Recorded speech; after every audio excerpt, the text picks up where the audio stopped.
बोला पुंडलिक वरदेव हरी विठ्ठल. श्री ज्ञानदेव तुकाराम. पंढरीनाथ भगवान की जय. माऊली ज्ञानेश्वर महाराज की जय. जगद्गुरु तुकाराम महाराज की जय.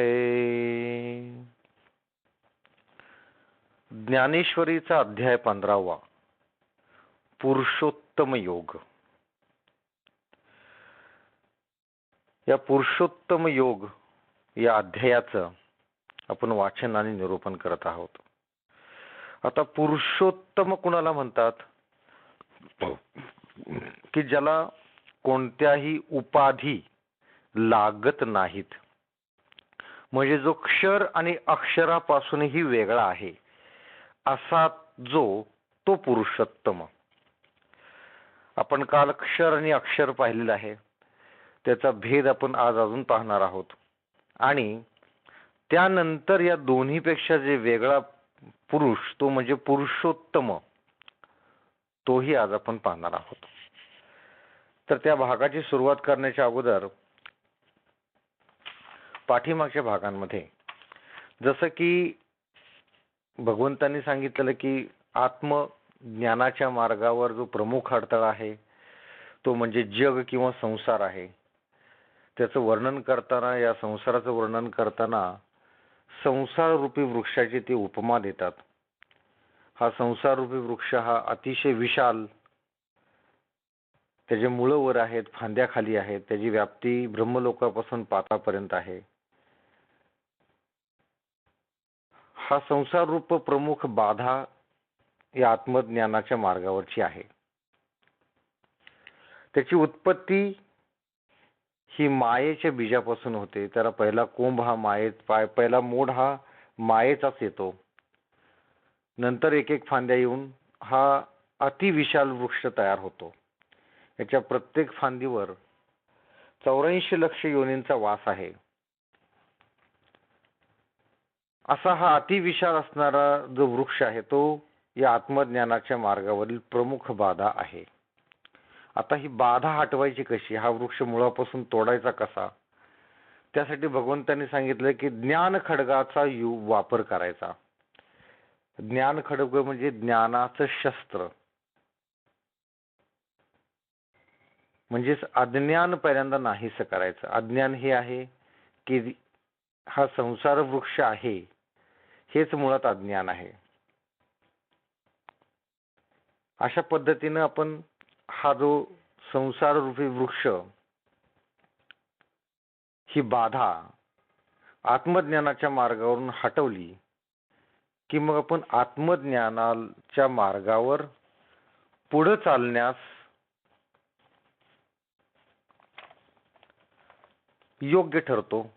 पण या आत्मज्ञानाच्या मार्गावर चालत असताना सगळ्यांनाच निजपद मिळतं का, सगळ्यांनाच शाश्वत पद मिळतं का, सगळ्यांनाच मुक्ती मिळते का, तर असं नाही आहे. कुणाला मिळते की ज्यांचा अभिमान आणि मोह गेलेला आहे, ज्यांनी विषयासक्ती रूप दोष जिंकलेले आहेत, जे आत्मज्ञानाला नित्य पावतात, ज्यांच्या सर्व वासना नाहीशा झालेल्या आहेत आणि जे सुख दुःख रूप द्वंद्वापासून मुक्त झाले आहेत, असे जे ज्ञाते जन ते त्या शाश्वत पदाला जाऊन मिळतात. सगळेच त्या शाश्वत पदाला जात नाहीत, हे एवढेच लोक जातात.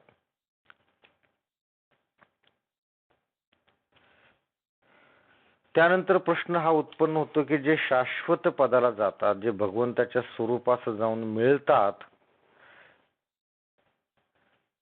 तर ते पहिल्यापासूनच भगवंतापासून भिन्न होते, भगवंताच्या स्वरूपापासून भिन्न होते की पहिल्यापासूनच भगवंताच्या स्वरूपात एकरूप होते, हा प्रश्न उरतो. त्याचं उत्तर देताना भगवंत म्हणतात की विचारदृष्टीने पूर्ण लक्ष देऊन जर पाहिले तर ते माझ्या स्वरूपात स्वभावताच एक आहेत, पण जर वरवर पाहिले तर ते माझ्यापासून भिन्न वाटतात. त्यानंतर भगवंत असे म्हणतात की मनुष्यलोकी माझाच सनातन असा जीवरूपी अंश आहे. म्हणजे प्रत्येकाच्या मनात जो अंश आहे, जो जीव आहे, जे चैतन्य आहे, ते म्हणजे भगवंताचं चैतन्य आहे, भगवंताचा अंश आहे.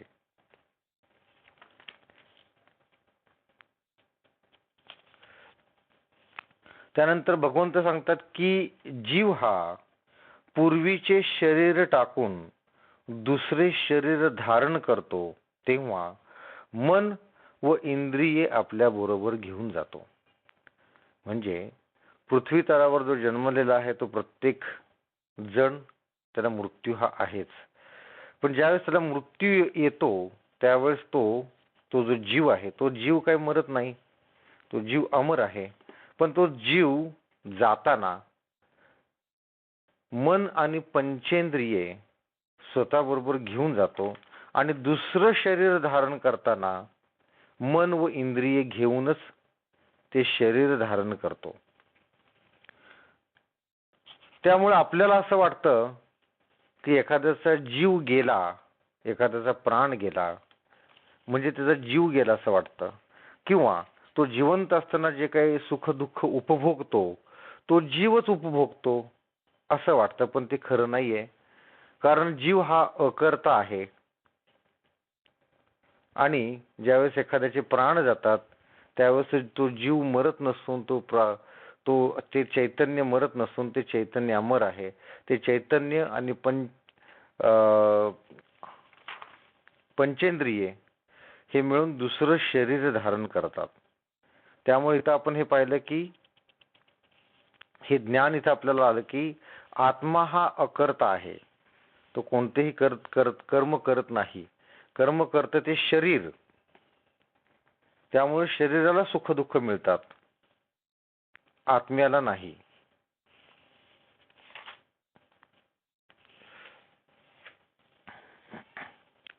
त्यानंतर भगवंत म्हणतात की त्यांचं स्वरूप किती कुठं कुठं आहे, तर ते सांगतात की सूर्यासह जे त्याचं तेज आहे ते माझे आहे असे जाण. चंद्राची जी प्रभा आहे ती माझी होय. दहन करणे, पाचन करणे ही अग्नीच्या ठिकाणी असलेली अमर्याद तेजवृद्धी ही माझीच आहे. वनस्पतींचे पोषण ही मीच करतो आणि प्राणीमात्रांचे रक्षण ही मीच करतो.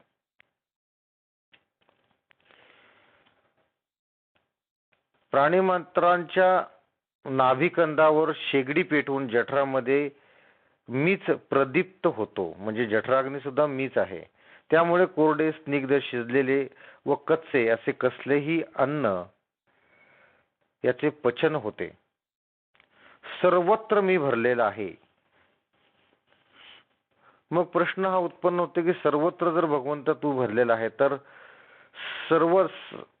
सर्व काही प्राणी नेहमीच सुखी असतात असं नाही, काही दुःखी पण असतात. तर असं का? तर भगवंत सांगतात की प्राण्याच्या बुद्धीच्या कल्पनेप्रमाणे मी त्यास भासतो. ज्ञान हे आहे की जे ज्ञानी आहेत ते मजपासून सुख उत्पन्न होते हे समजतात आणि अज्ञानी लोकांना दुःख मिळते.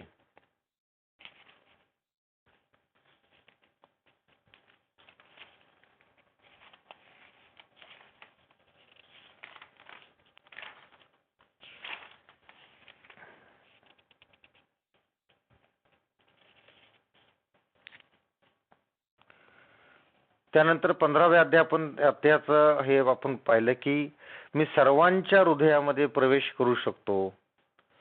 मजपासून सर्वांना स्मृती, ज्ञान आणि दोहोंचा अभाव म्हणजे विस्मरण आणि अज्ञान ही उत्पन्न होते. सर्व वेदांना जाणण्यास मीच योग्य आहे. वेदांचा सिद्धांत करणारा व त्याचे ज्ञाताही मीच आहे. म्हणजे एवढं विराट स्वरूप भगवंताचं आहे. सर्वत्र भगवंत आहे.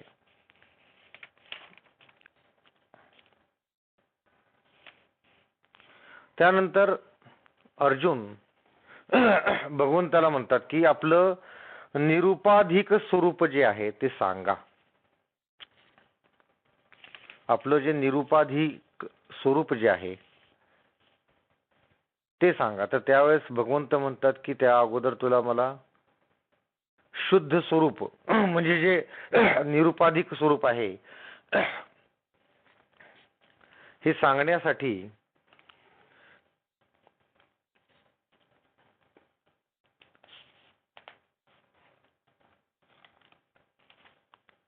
त्या अगोदर ज्या उपाधी आहेत त्या सांगाव्या लागतील. उपाधी या आहेत की क्षर पुरुष आणि अक्षर पुरुष हे पहिल्यांदा समजून घ्यावं लागेल.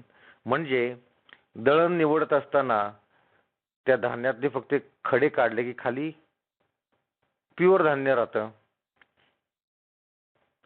तसंच पहिल्यांदा हा अक्षर आणि अक्षर हा कोंडा काढून टाकावा लागेल. म्हणजे त्यात जे मूळ उरेल, जे खाली उरेल ते शुद्ध स्वरूप किंवा त्यालाच पुरुषोत्तम असं म्हणतात, असं हे स्वरूप उरेल. मग क्षर आणि अक्षर जे पुरुष आहेत त्याचा इथं परत उल्लेख आलेला आहे.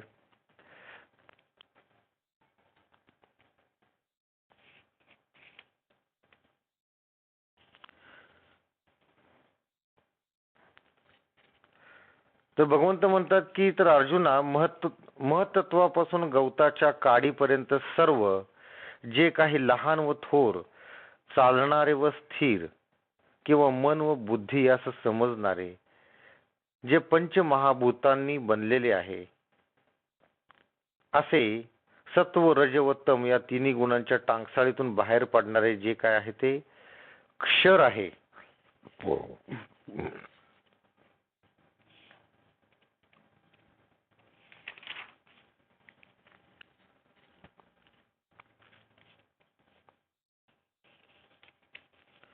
म्हणजे काय की मी बाप आहे, मी आई आहे, मी गोरा आहे, मी काळा आहे, मी संपूर्ण आहे, मी मुलगा आहे, संपत्ती व स्त्री ही माझीच आहे, याप्रमाणे स्वप्नाच्या आधाराने स्वर्ग व संसार यात जे चैतन्य निमग्न झाले आहे त्याला अर्जुना क्षर पुरुष असे म्हणतात. म्हणजे काय, या ज्या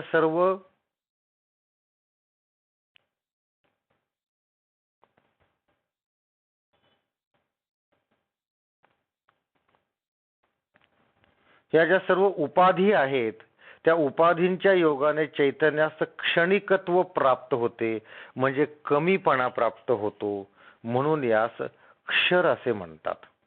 त्यानंतर सांगितले अक्षर पुरुष तो ज्याप्रमाणे सर्व पर्वतात मेरू पर्वत जसा तिन्ही लोकात अखंड आहे, त्याप्रमाणे जो ज्ञान किंवा अज्ञान यापैकी एकातही पडत नाही, यथार्थ ज्ञानाने ऐक्य होणे किंवा विपरीत ज्ञानाने द्वैत्व पावणे असे दोन्ही स्थितीमधील जी केवळ अज्ञान स्थिती आहे तेच ज्याचे स्वरूप होय. म्हणजेच काय, यासाठी उदाहरण दिलेलं आहे की मातीपासून मडकं बनवत असताना मातीमध्ये पाणी टाकून त्याचा गोळा पहिल्यांदा बनतो, चिखलाचा गोळा बनतो आणि मग त्यापासून मडकं बनवलं जातं. तर माती आणि मडकं या मधली जी अवस्था आहे, जो चिखलाचा गोळा आहे, ते म्हणजे अक्षर. म्हणजे अजून ते पूर्णत्वास गेलेलं नाहीये. आपण पुण्यापासून सोलापूरला चाललेलो आहोत. आपण कारमध्ये बसलेलो, रस्त्यामध्ये आहेत, मध्ये कुठेतरी आपण इंदापूरच्या आसपास आहोत. म्हणजे आपण पुण्यात पण नाही आहोत आणि सोलापूरला पण पोहोचलेलो नाही आहोत, आपण मधल्या प्रवासात आहोत. ते म्हणजे अक्षर, ते म्हणजे अक्षर पुरुष. अजून पूर्णत्वास गेलेली स्थिती नाहीये ती, म्हणून याला मधली स्थिती अशी म्हणतात. ही अक्षर पुरुष म्हणजे मधली स्थिती आहे. ही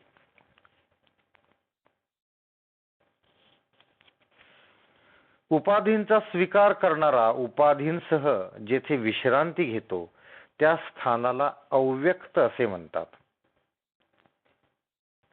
आपण काल इथपर्यंत पाहिलं होतं. आज भाग नंबर 20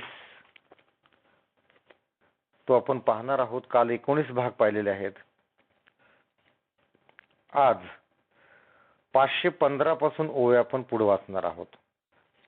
श्लोक नंबर 16 चालू आहे.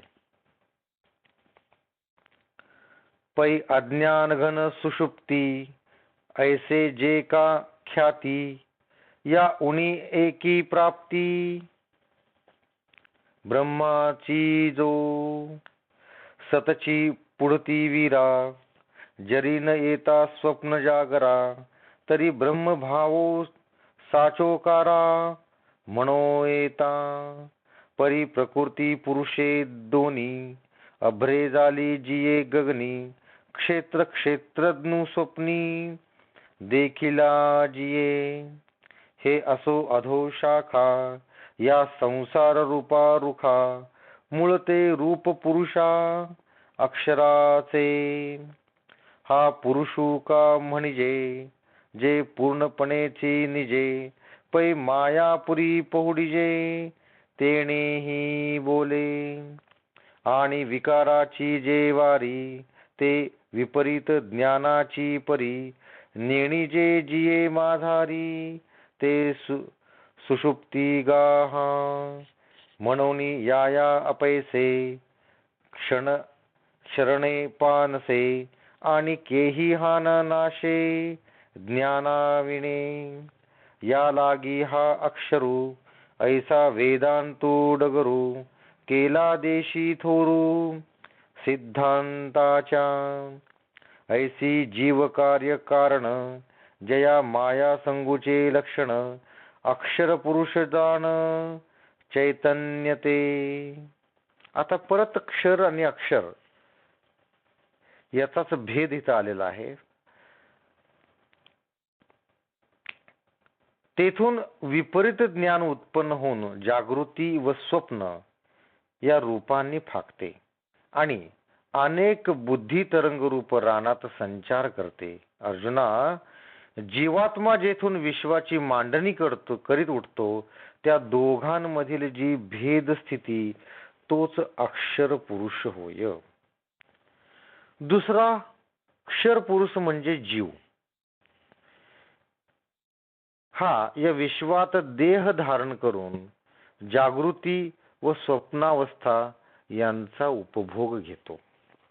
क्षर पुरुष काय करतो की या विश्वात देह धारण करतो, म्हणजेच त्याला जीव असं म्हणतात.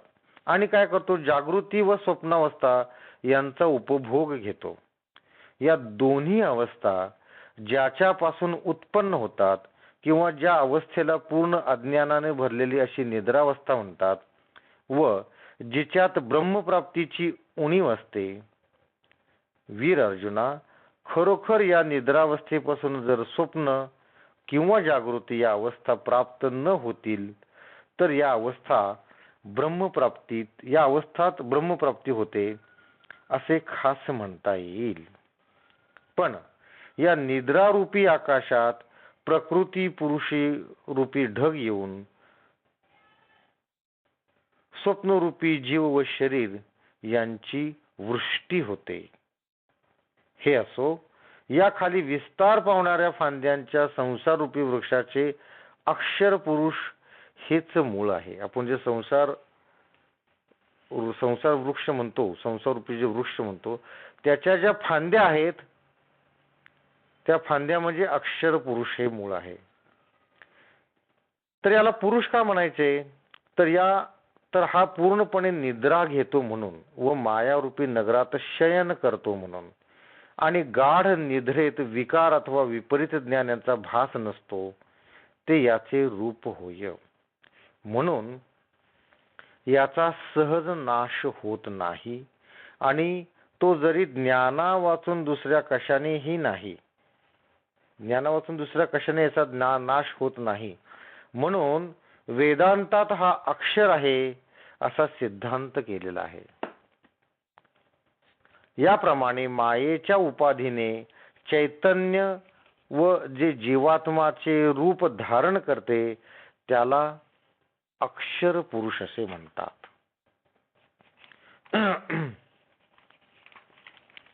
आता अन्यथा ज्ञानी या दोन्ही अवस्था जिया जनी तिया हरपती घनी अज्ञानत्वी ते अज्ञान ज्ञानी बुडालिया, ज्ञाने कीर्ती मुखात्व केलिया, जैसा वनी काष्ट जळुनिया स्वये जळे, तैसे अज्ञान ज्ञाने नेले, आपण वस्तू देऊनी गेले, ऐसे जाणणे निविण उरले, जाणते जे ते तो गा उत्तम पुरुषू, तो तृतीय का निष्कर्षू, दोहीहून अणिकू मागिला जो, सुषुप्ती आणि स्वप्ना पासुनी बहुवे अर्जुना, जागणे जैसे आना बोधाचेची. आता विपरीत ज्ञानाने या विश्वात उत्पन्न होणाऱ्या ज्या जागृत व स्वप्न या अवस्था त्या त्या गाढ अज्ञानात लय पावतात. ते अज्ञान ज्ञानात बुडून ज्ञानाच्याही पलीकडे गेल्यावर ज्याप्रमाणे अग्नी लाकडास जळून मागाहून आपणही नाहीसा होतो, त्याप्रमाणे ज्ञानाने अज्ञान नाहीसे केले. लाकूड जळल्यानंतर परत तो अग्नी सुद्धा नाहीसा होतो, त्याचप्रमाणे ज्ञानाने अज्ञान नाहीसे होते आणि ब्रह्मस्वरूपाची प्राप्ती करून देऊन ते आपणही नष्ट झाले. हे जे ज्ञान आहे हे ब्रह्मस्वरूपाची प्राप्ती करून देऊन ते ज्ञान सुद्धा नष्ट झाले. मग असे जे जाणणेपणाशिवाय जाणणे उरते, ते अर्जुना जो उत्तम पुरुष होय. मग असे जे जाणणेपणाच्या शिवाय जे जाणणे उरते ते उत्तम पुरुष होय, की जो शेवट तिसरा म्हणून सांगितला आहे. क्षर पुरुष, अक्षर पुरुष आणि तिसरा हा उत्तम पुरुष. आणि जो मागे राहिलेल्या दोघांहूनही निराळा आहे.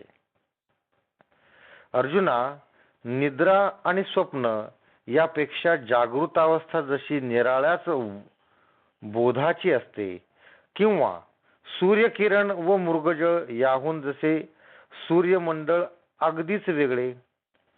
बघा, आपण म्हणतो सूर्य आहे किंवा त्यापासून किरणे येतात, सूर्यकिरणे, पण हे जसे सूर्यमंडळापासून वेगळं आहे. सूर्यमंडळ काय? सूर्यमंडळात सूर्य येतो, पृथ्वी येते, सर्व ग्रह येतात, तारे येतात, आकाशगंगा येते. हे असं हे सूर्यापासून आणि सूर्यकिरणापासून वेगळं आहे ना. तसा हा उत्तम पुरुष त्या दोघांहूनही अगदीच वेगळा आहे. ते दोघं म्हणजे कोण? क्षर पुरुष आणि अक्षर पुरुष.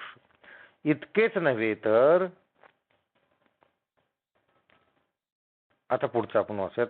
हे ना काष्ठीचा काष्ठीहुनी, अनारिसा जैसा वन्ही, तैसा क्षराक्षरापासूनी आनची तो, पै ग्रासुनी आपली मर्यादा, एक करीत नदी नदा, उठी कल्पांती उदावादा, एक कारणवनाचा, तैसे स्वप्न ना सुषुप्ती, ना जागराची गोठी आथी, जैसी गिळली देवराती प्रळय तेजे, मग एकपण ना दुजे, असे नाही हे नेणिजे, अनुभव निर्भुजे बुडाला जेथे. इतकेच नव्हे तर लाकडात असलेला अग्नी जसा लाकडापासून वेगळा आहे, तसा क्षर व अक्षर याहून तो वेगळा आहे. तो म्हणजे उत्तम पुरुष.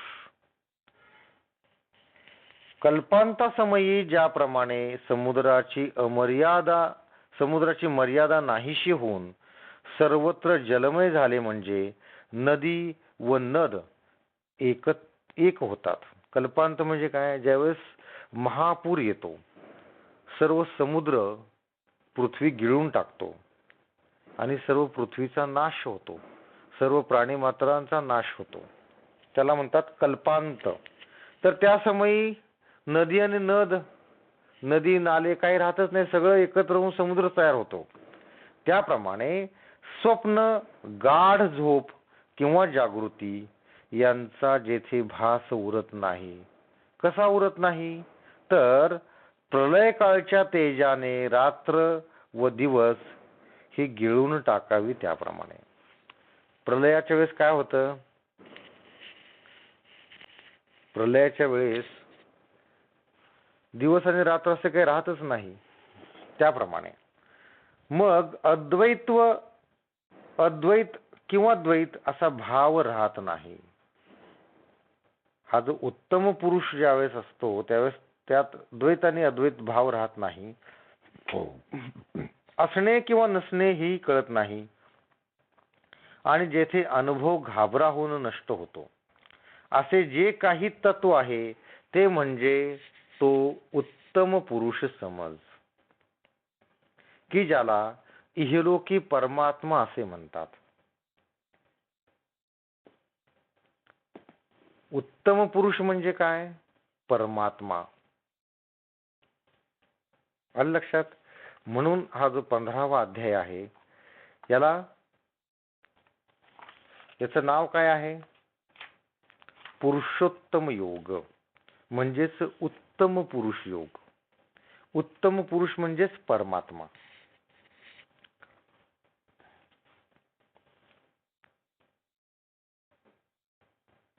तेही एथ न मिळता बोलणे जीवात्वे पंडुसुता, तैसी बुडणे याची वार्ता थडीयेचा कीजे.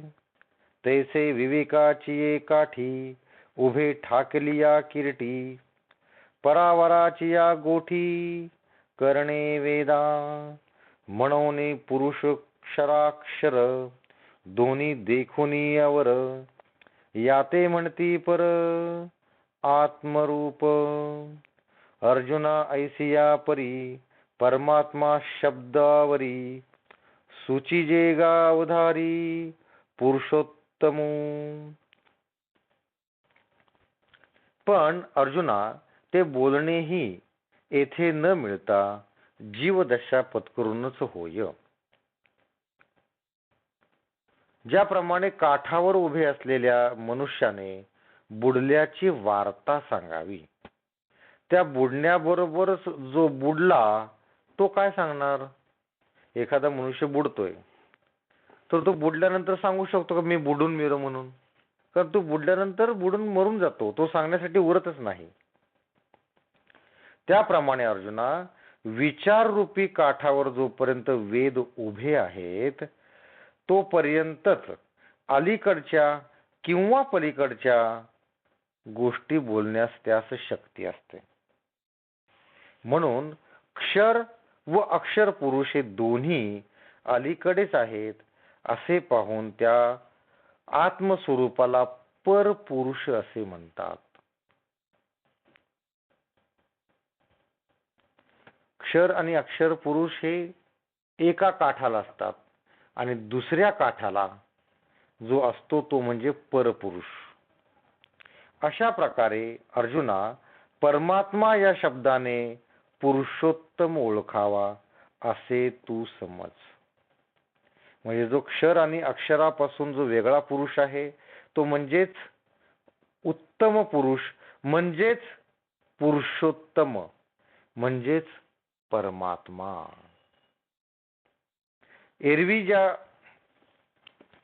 एरवी न बोलणे ही बोलणे, जेथीचे सर्व नेणिवा जाणणे, काहीच न होणे ते वस्तुगा. सोहम तेही अस्तावले, जेथ सांगितेची सांगणे झाले. द्रष्टत्वेसी गेले दृश्य जेथ, आता बिंबा आणि प्रतिबिंबा. माझी कैची हे म्हणोने प्रभा, जरी कैसेनी हे लाभा जायेची ना. का घ्राणा फुल दोही द्रुत असे जे माझरिला ठाई, ते न दिसे तरी नाही ऐसे बोलो नये. तैसे दृश्य हे जाय, मग कोण म्हणे काय आहे.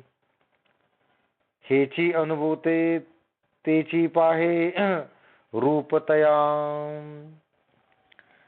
एरवी ज्या ठिकाणी शब्द मावळतो, ज्ञान लोप पावते व सर्व व्यापार बंद होतात, अशी जी वस्तू आहे, अहम ब्रह्म हा भावही जेथे नाहीसा होतो, तेथे सांगणाराच जे सांगावयाचे ते होतो आणि द्रष्ट्यासह दृश्य नाहीसे होते. आता बिंब व त्याचे पाण्यात पडलेले प्रतिबिंब यांच्यामध्येही असणारी प्रभा जरी आपल्यास दिसत नाही, तरी ती नाही असे कसे म्हणता येईल? किंवा नाक व फूल या दोहोंमध्ये जो फुलांचा सुगंध असतो, तो जरी आपल्यास न दिसला तरी नाही असे कसे म्हणता येईल? उदाहरण काय दिलेत बघा, की आपण आरशात पाहतो किंवा पाण्यामध्ये पाहतो, आपलं प्रतिबिंब दिसतं. मग आपण आणि पाणी याच्यामध्ये काहीच नाहीये का? तर आहे. किंवा आपण फुलाचा वास घेतो, फूल आणि नाक याच्यामध्ये वास नाहीये का? आहे. सुगंध नाहीये का? तर तो आपल्याला जरी दिसत नसला तरी तो आहे. त्याचप्रमाणे द्रष्टा व दृश्य नष्ट झाल्यावर अमुक वस्तू आहे असे कोण म्हणेल? पण ते अनुभवाने पाहणे तेच रूप होय.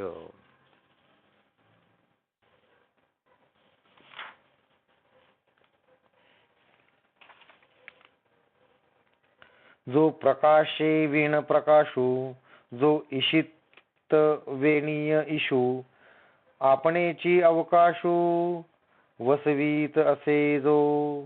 जो नादे एकीजता नादू, स्वादे चाखीजता स्वादू, जो भोगीत सजे आनंदू आनंदेची, जो पूर्णतेचा परिणामू, पुरुषगा पुरुषोत्तमू, विश्रांतीचाही विश्रामू, विराला जेथे सुखासी सुख, जोडिले ते तेजासी तेज, नाही तेजासी तेज तेजासी सापडले, शून्यही बुडाले महाशून्य जिये.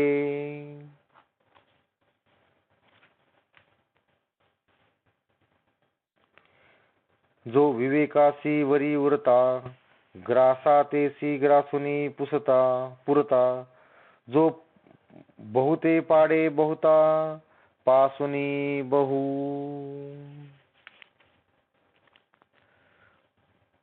जो प्रकाशित होणाऱ्या वस्तूशिवाय प्रकाशक व जो नियम्य पदार्थाशिवाय नियमन करणारा असा जो ईश्वर,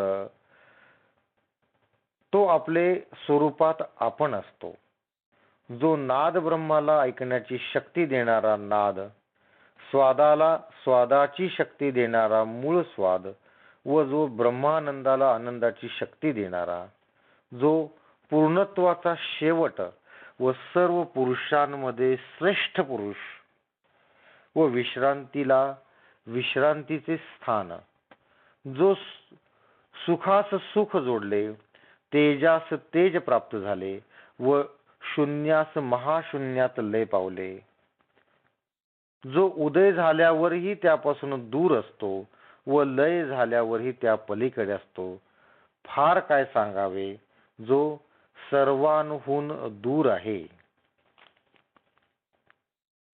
पै नेणतपयात प्रती, रूपेपणाची प्रतीती, रूपे न होनी शुक्ती, दावी जेवी का नाना अलंकार दशे, सोने न लपत लपाले असे, विश्व न होनिया जैसे विश्व जो धरी. हे असो जलतरंगा, नाही सिनान पण जेवी गा, तेवी दिसता प्रकाशू जगा, आपणची जो. आपुलिया संकोच विकासा, आपणची रूप विरेशा, हा जळी चंद्रहन जैसा, समग्रुगा तैसा विश्वपणे काही होणे, विश्वलोपी काही न जाणे, जैसा रात्रंदिसे नोहे द्विधारवी, तैसा काहीची कोणाकडे, काही येसेनेही वेची न पडे, जयाचे सांगडे जयासीची. ज्याप्रमाणे शिंपी आपण रूपे नसून अज्ञानाला रूपाचा भास करते. शिंपी म्हणजे शिंपला. ज्याप्रमाणे शिंपला आपण रूपे नसून अज्ञानाला रूपाचा भास करते.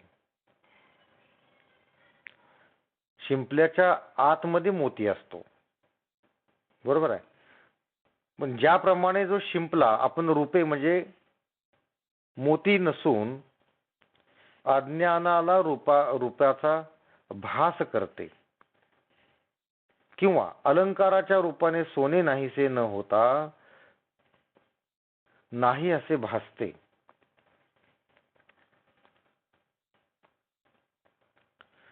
आपण सोन्यापासून जर अलंकार तयार केला तर सोनं नाहीसं होतं का? तर नाही, तसं भास होतो.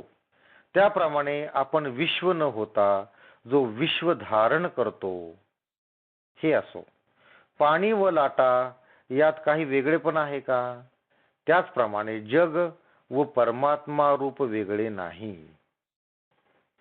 हे वीरेशा, जगाच्या संकोचाला व विस्ताराला जी कारण आहे, ज्याप्रमाणे पाण्यात पडणाऱ्या प्रतिबिंबास समग्र चंद्र कारण असतो, त्याप्रमाणे जगाची उत्पत्ती झाली असता ज्याच्यात फरक होत नाही व लय झाला असता जो कोठे जात नाही, ज्याप्रमाणे रात्र व दिवस ही आली असता सूर्यात काही फरक पडत नाही, त्याप्रमाणे तो म्हणजे उत्तम पुरुष कोणातही नसतो, कोणाच्यानेही नाश पावत नाही, आणि ज्याची तुलना करावयास तो स्वतःच योग्य आहे,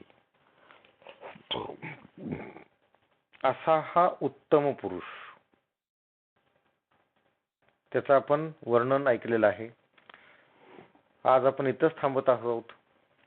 सर्वांनी हात जोडायचे आहेत, डोळे मिटून घ्यायचे आहेत.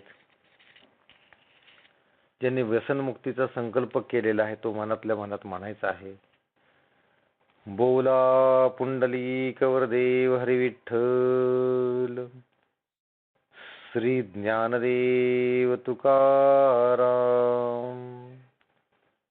पंढरीनाथ भगवान की जय, माऊली ज्ञानेश्वर महाराज की जय, जगद्गुरु तुकाराम महाराज